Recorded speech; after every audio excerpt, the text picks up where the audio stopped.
So welcome to another session of the ISM Lunch and Learn series. Today we are going to be taking a look at the ISM ShipLink custom modification. It's a product that interfaces your Sage 100 with UPS and FedEx. It's a great product, and here to present today is Mr. Mike Edwards from our development department, the developer of this product. So with that, I'm going to turn everything over to Mike. Mike, welcome. Thank you. Hello all. As I go through this, if you've got any questions, feel free to stop me.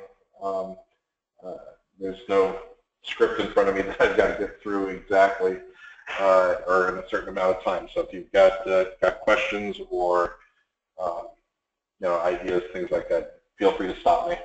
I'm going to go ahead and start on the Sage 100 side and basically just start with setup options and things along those lines and kind of explaining why we do what we do.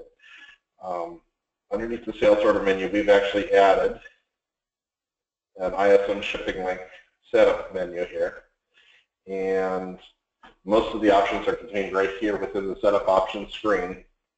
We allow export of the shipping data from Sage 100 in the sales order entry, invoice entry, or shipping data entry. I would guess off the top of my head that at least 95% of those folks we've got out there at this point are using sales order entry as the export point, because it's the first point of entry and very common usage there. Shipping data entry, for instance, requires a sales order to be created before you can even do the shipping data entry. So the information being in the system ahead of time is never a bad thing. So I'm going to go ahead and demo the sales order entry option at this point.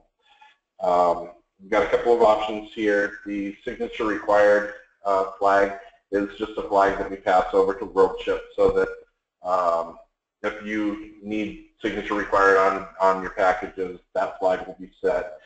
They charge a fee for doing that, so we don't want to do that on every package unless that's something that you really need to do.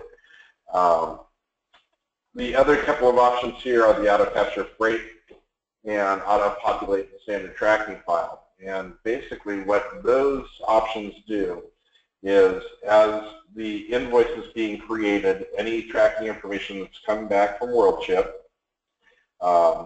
the freight is added up on the various lines of tracking numbers. So you could have 20 tracking numbers on an order, you could have one, but it adds them together and it adds it to the freight and the weight fields on the total tab of the sales order. And I'll demonstrate that in just a little bit.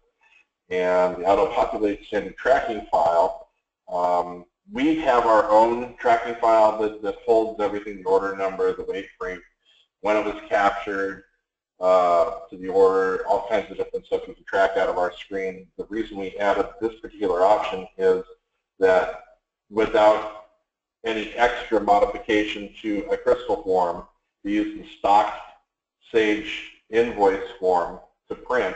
The trackers will show up on that form without having to interact with it at all. It just shows up. The weight and specifically the freight amounts coming back to Sage 100 from UPS, we can get the information from them in one of two ways. You can capture by package charge or by shipment total. And the difference between the two is, if you capture by package, you can have 10 different packages, and each package would have a different amount on it. And that information then you can capture to the invoice, and it adds them all together.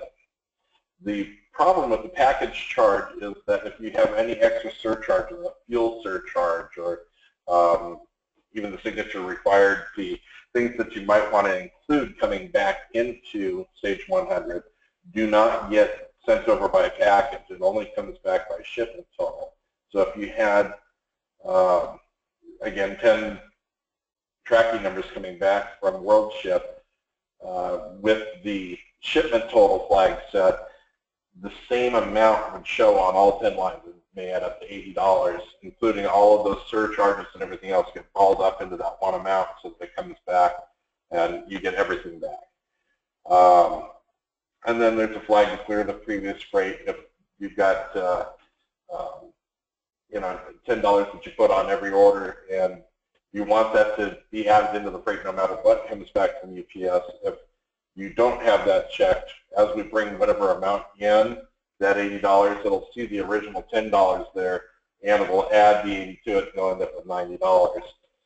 Most folks don't do that, so if something accidentally got in the freight field, they'd want to clear it out before we brought in when it came back from UPS.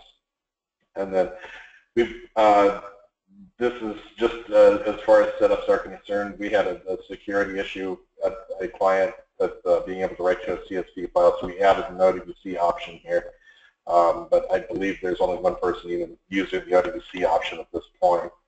And that's just how the information gets back to Sage 100 from UPS software.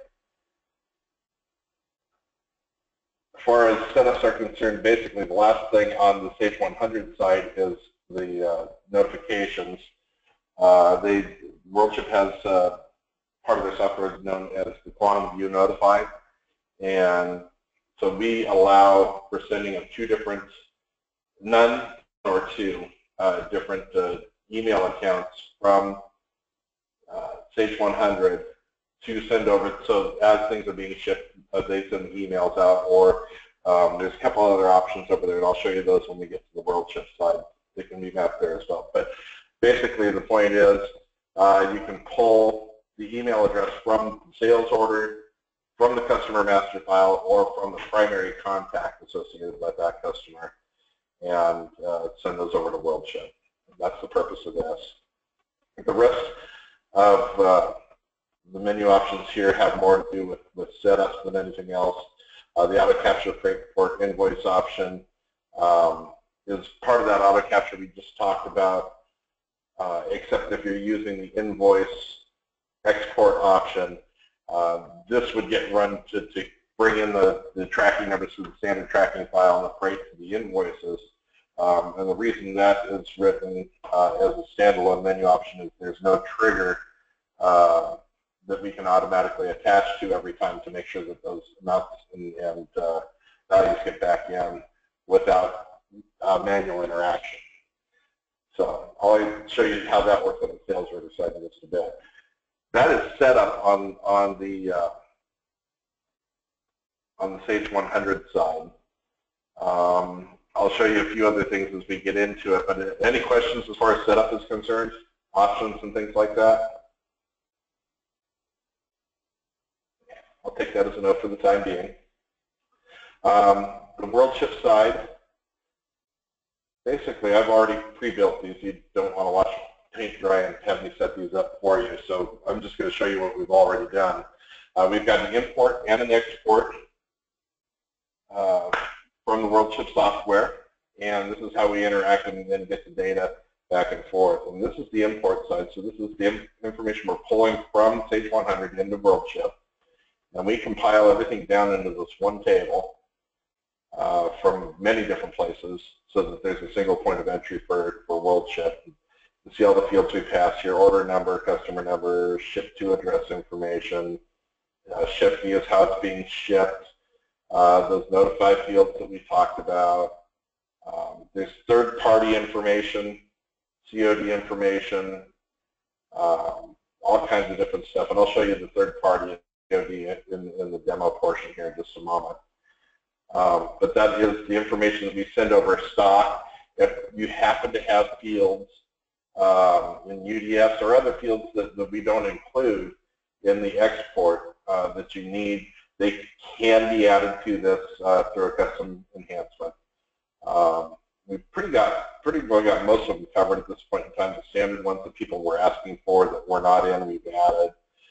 We don't necessarily have use for them in our standard setup, but fields like FOB and the order comment, things like that, we've added to the standard product. And then basically those all map. Anything that I've got a red, the little red squiggly here, matches up to something on the WorldShip side. We can hit any of the fields on the import here in all of these different areas: the shipment, ship to, ship from, package, third party, you can hit all of these things. We do, as a standard setup, hit the shipment information, the ship to, and the package areas. The others, quite frankly, we've actually not had anybody ask for something like ultimate consignee. If you had a need for it in the data in Sage, we could pass it along and do the mapping, but we actually haven't had a use for it previously ourselves. So as fields are mapped down here at the bottom, you get a listing of everything here. And I'm just going to show you two specific fields.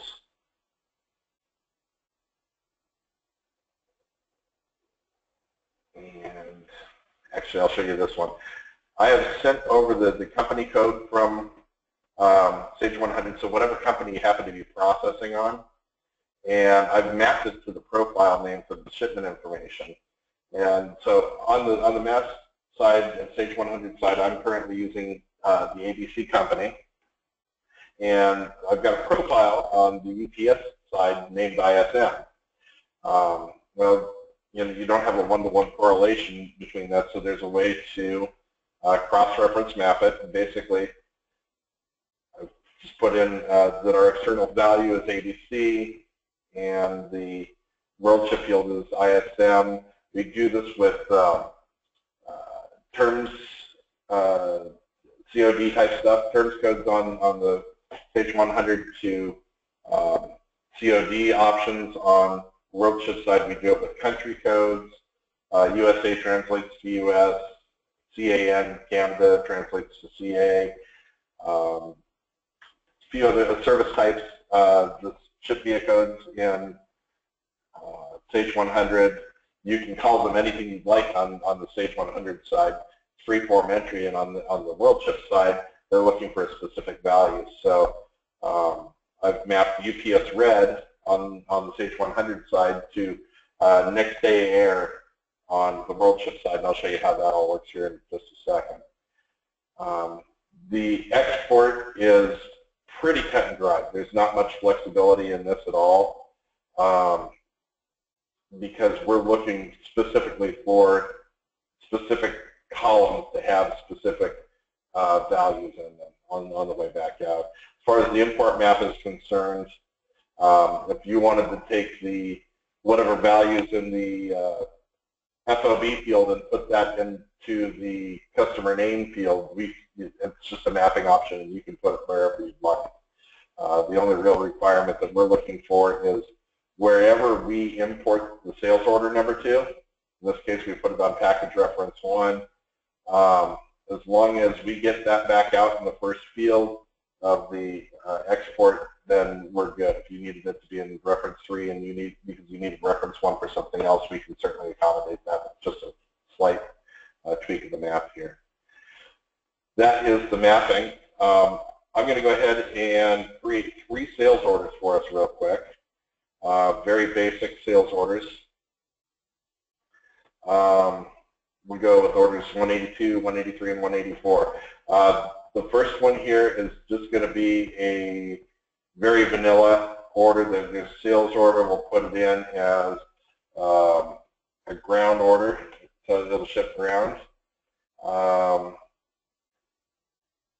Here's where the UPS third-party type stuff comes into play. I'll show you that on the next order. And we'll just put a quick line in there.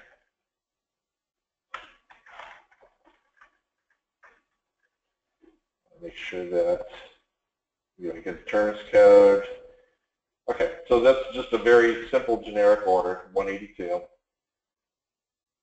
183 will complicate things just a little bit, and I've got this particular customer, maybe I've set up with UDFs on the order itself, or I'm sorry, on the customer record, and those pass through to the sales order. You could certainly set these fields up at a ship to address if you had a customer that had a different UPS account at every location, and you needed that value passed across so the receiver would pay for the shipment rather than you who's doing the shipping paying for it.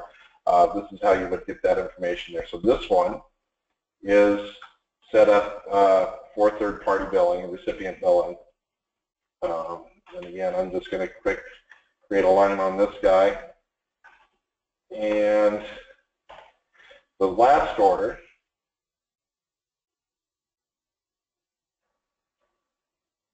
I'm going to make sure, I'm going to check one other thing on that one. Sorry, I'm going to show you the service side. On this one, we're going to change the terms code to 00, which is no terms, effectively COD.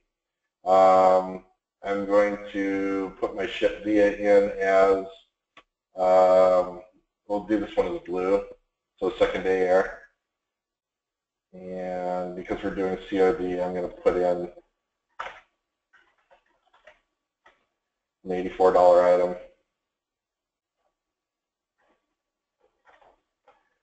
Okay.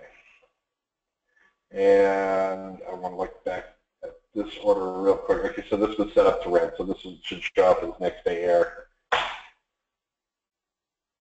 Any questions, comments about the sales order entry at this point? Or is it pretty straightforward for everyone? And what happens when you ship this? Does it create the invoice? No. Nope. That's a much higher end product than what this is. This is a push data, pull data. As far as invoices creation is concerned, that is standard stock mass, Sage 100. So when you finish the sales order, it pushes out a record for UPS World Ship to pick up? It does. Okay.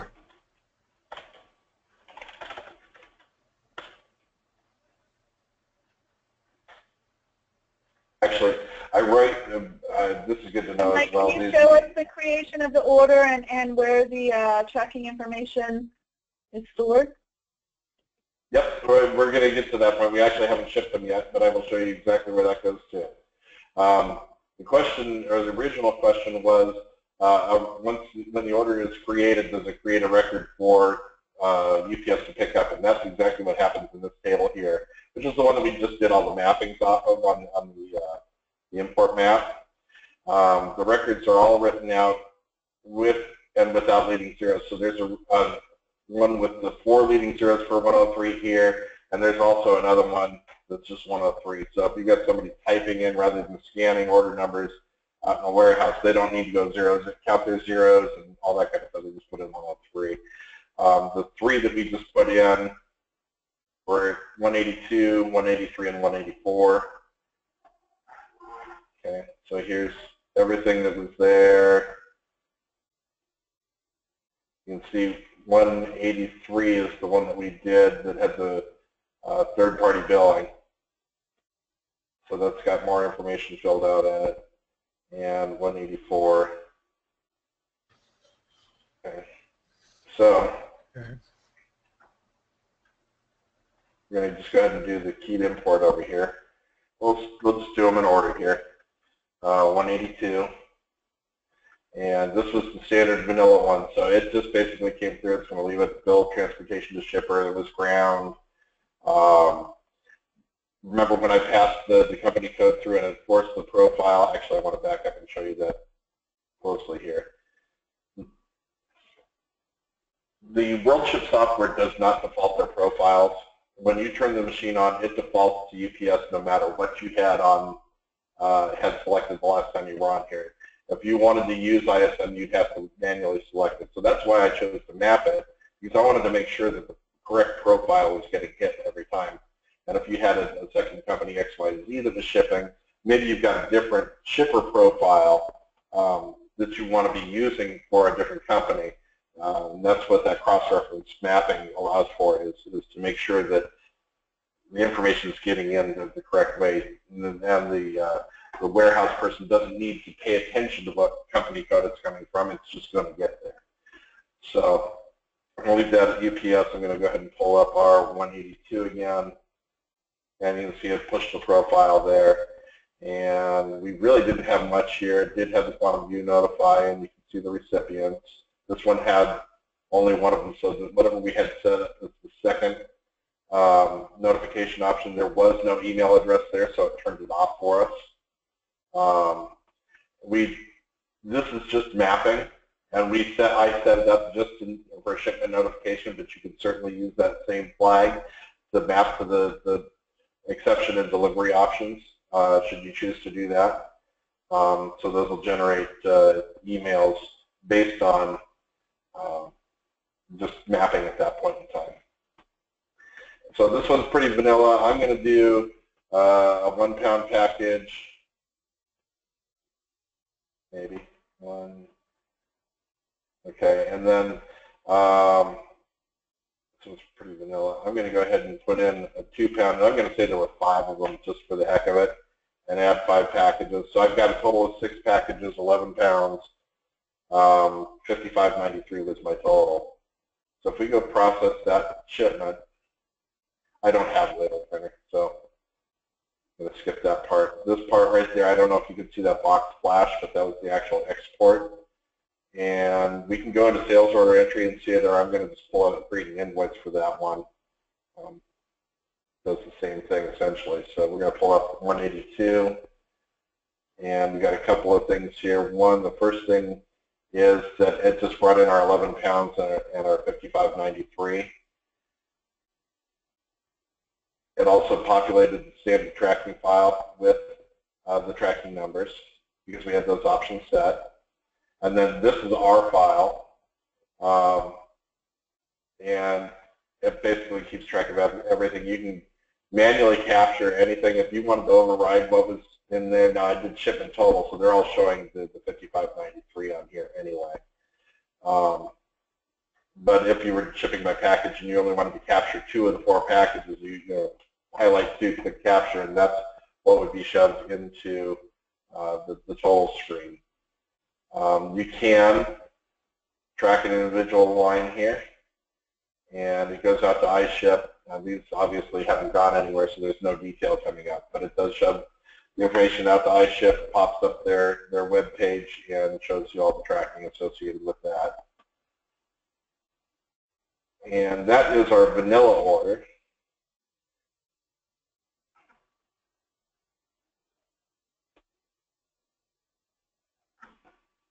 We'll just, basically the same thing happens on the other 2. I just put a couple of tweaks into them. 183.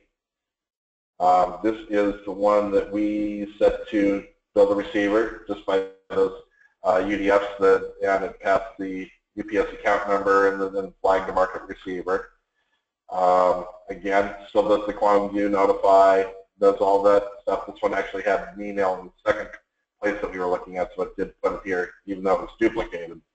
It did put it there. And I'm just going to do, I'll just do 1 package here. That address.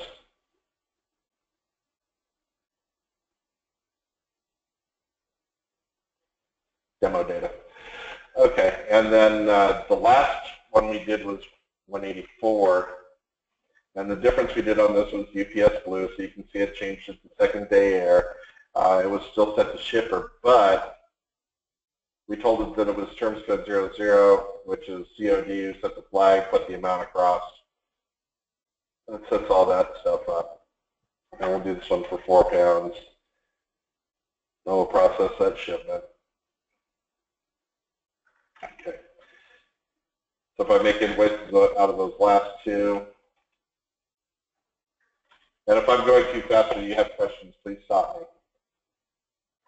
183, pull those again, our total screen. This one, I wanted to show this as well.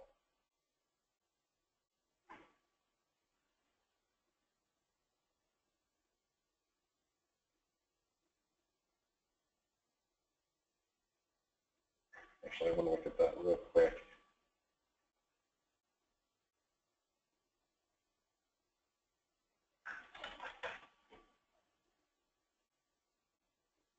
This was our terms code 0. So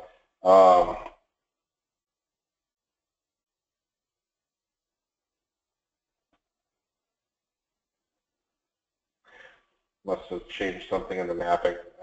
It's supposed to come up as 0, in the amount, and I got them backwards between the two. So I obviously flipped the flag incorrectly on my setup. I'll have to look into that for the next demo. Because if you look back at 183, this one had a terms code of 1, and it's not showing the amount on it. So I got something backwards in my flags there. Anyhow, I'm just going to update that to the invoice history here. I want to show you that real quick.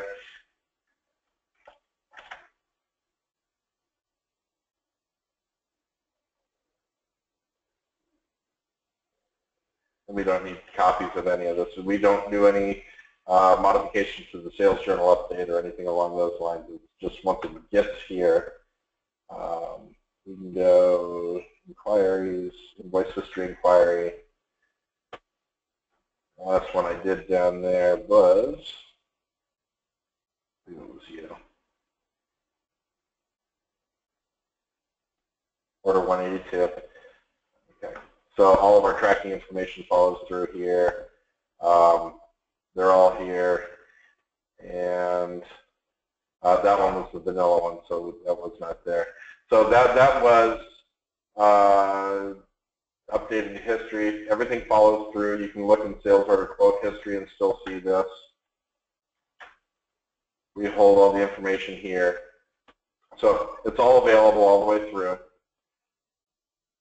And that is about it. It's just a push from the Sage side, a pull into WorldShip. They push it back, and we pick it up. The information on the Sage 100 side, when you put it in the sales order, immediately available on the WorldShip side. When you ship on the WorldShip side, if you go pull up, as soon as that's processed, the tracking numbers are there. You can pull it up on the Sage 100 side. So even though it's a push and a pull, it is instantaneous. So there's no delay there. And that is about it for me. If you've got other questions, please jump in. Yeah, Mike, we do have a question. We have a question on the chat window. Matt is saying that he has a limited number of customers that they ship to repeatedly. What is the advantage of doing this process since WorldShip does autofill? I would say yes, WorldShip does autofill, but you are also importing terms if those terms would change. And I would also say the ability to pull the tracking information and the freight amount back into the Sage side. Mike, am I missing anything on that? No, you're correct in that. And basically this does eliminate the need for, if it's set up properly, you know, if there's certain things that you need that may or may not be here, we can certainly add it. But it does eliminate double data entry. Actually, you know, between information leaving Sage 100 and leaving UPS, you know, those are things that, you know, if you needed to put the freight back in, that could be, you know, data entry time. I don't know if that's something that you would use or not. But even just having the tracking numbers tied back to the specific order and getting to the right place is worth it to a lot of people.